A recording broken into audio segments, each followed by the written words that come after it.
من المواقف العظيمة التي تدل على عظيم تأثير المشاعر في الناس وإن كانت يسيرة، وإن لم تكلفك دينارا ولا درهما.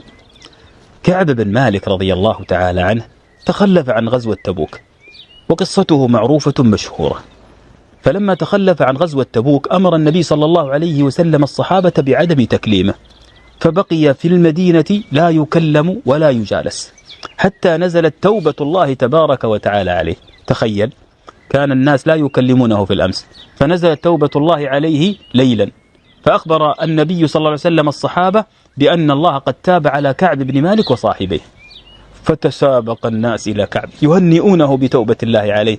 فخرج اثنان إلى كعب بن مالك، أحدهما أسرع من الآخر، وكان كعب بن مالك قد صلى الفجر وأراد أن ينام فوق بيت رجل من الأنصار، فلما تسابقا إليه كان أحدهما أسرع من الآخر، فقال رجل وهو المتأخر: أبشر يا كعب بخير يوم مر عليك مذ ولدتك أمك.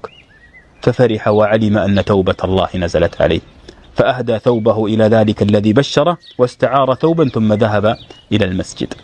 الشاهد: دخل كعب بن مالك إلى المسجد والصحابة جلوس عند النبي صلى الله عليه وسلم. قال: فقام إلي طلحة وما قام إلي من المهاجرين غيره، والله ما نسيتها لطلحة.